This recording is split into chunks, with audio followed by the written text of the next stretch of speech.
Con casi la totalidad de los votos escrutados, los chilenos irán a una segunda vuelta. Se enfrentarán Janet Jara y José Antonio Kast. Por una parte, Jara, representante del Partido Comunista, y también la candidata del oficialismo, y el republicano José Antonio Kast, que se vuelve a medir en unas elecciones tras perder las elecciones pasadas. Recordemos, con Gabriel Boric. Así está el panorama electoral y político en Chile. El próximo 15 de diciembre habrá segunda vuelta y por lo tanto es tema de análisis en esta edición de Brújula Internacional. Y para analizar este tema, las perspectivas de estas elecciones y cómo se preparan los dos candidatos y cuál de las dos opciones tiene más posibilidades de alcanzar la silla presidencial, nos vamos a conectar a esta hora con Dylan Pereira, analista internacional, analista de la casa, quien siempre además nos ayuda a analizar y a comentar y a entender sobre todo estos temas. Dylan, en este sentido, primero por supuesto saludarte y también preguntarte, ¿no?, sobre las proyecciones, las previsiones de estas elecciones, que ha dejado este fin de semana para la política electoral y chilena.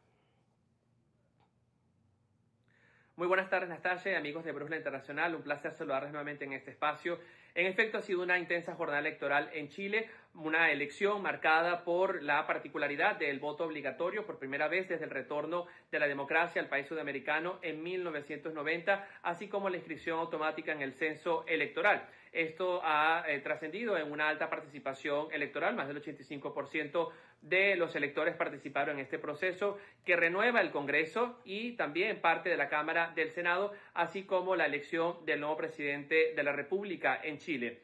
En el caso de las presidenciales, ninguno de los candidatos ha logrado la mayoría necesaria de más del 50% de los votos, por lo cual se tendrá que debatir una segunda vuelta electoral el próximo 14 de diciembre. Los dos líderes de esta contienda ha sido la oficialista, en primer lugar, Janet Jara, candidata por parte de las fuerzas de izquierda. Ha sido electa precisamente en junio del año pasado en las elecciones primarias de las fuerzas progresistas de izquierda en torno al movimiento de Gabriel Boric.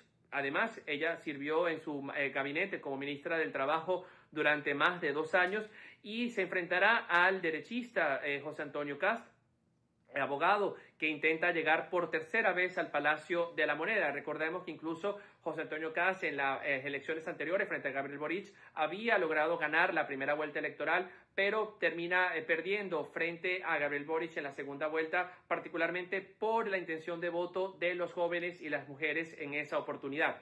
En este caso, el margen de diferencia entre Jara y Kast es realmente muy pequeño, menos del 3% los separa a ambos candidatos. Esto se traduce en menos de 400.000 votos y vemos que además existe una alta posibilidad que los otros candidatos de derechas o considerados más cercanos ideológicamente a Kast, como es el caso de Belín Matei o de Johannes Kaiser, pudiese eventualmente su electorado transferir parte de sus votos al José Antonio Kast en la segunda vuelta.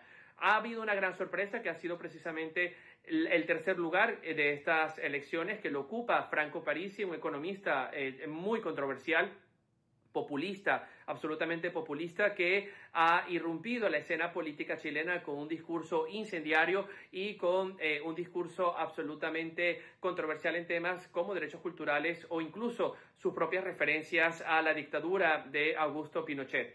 Lo cierto es que ha sido una elección que promete ser aún más complicada en la segunda vuelta electoral. Ambos candidatos, tanto el oficialista Jara como Kast, intentan ahora apuntar a un centro político que se ha debilitado, intentan moderar sus discursos tanto desde el punto de vista económico como cultural para intentar atraer a este voto centrista que se ha visto debilitado dramáticamente para sus filas y poder conquistar la presidencia de la República. Fíjate, Dylan, es muy importante esto que comentas, ya servir el panorama de cara a esta segunda vuelta, pero también es importante destacar que cuando uno examina los procesos electorales en América Latina, siempre surge esa naturaleza pendular en procesos que van de derecha a izquierda y eso se expresa en las contiendas electorales. En este sentido, también revisar la comparación con las tendencias políticas globales, las tendencias de América Latina con respecto al mundo en general.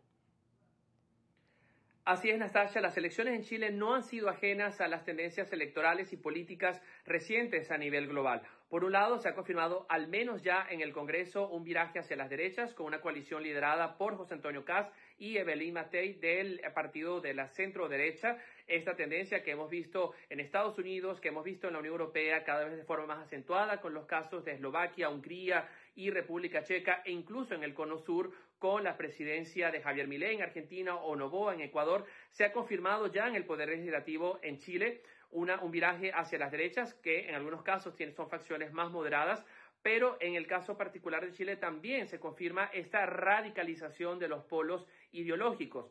Por un lado, desde el punto de vista oficial, el oficialismo en este caso va con Janet Jara, quien ha sido militante desde los 14 años del Partido Comunista Chileno, un rasgo de su carrera política y personal que ha generado mucho escepticismo en gran parte de los partidos políticos en Chile, incluyendo a líderes de la antigua Concertación, este grupo de partidos políticos que lideró la transición democrática en la década de los años 90. Y de hecho, gran parte de estas fuerzas no han respaldado a Jara precisamente por su afiliación al Partido Comunista. Y existe la posibilidad hoy en día que Jara incluso renuncie a su militancia al Partido Comunista en aras de intentar convencer al electorado que sus posiciones son mucho más moderadas que la cúpula del partido respecto a temas como libertades económicas, seguridad, por supuesto, de inversiones extranjeras y también respecto a otros temas culturales, ya que el Partido Comunista en Chile sigue definiéndose a sí mismo como marxista-leninista.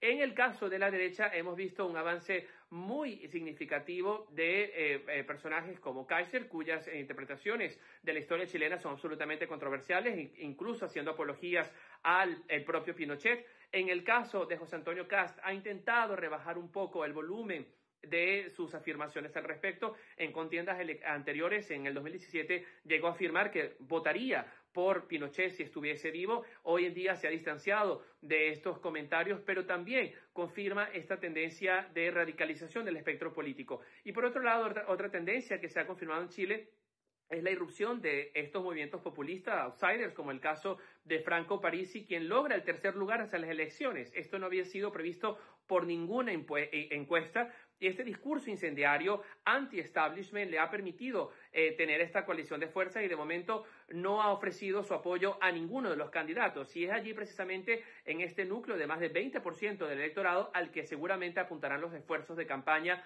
tanto de Jara como de José Antonio Kast.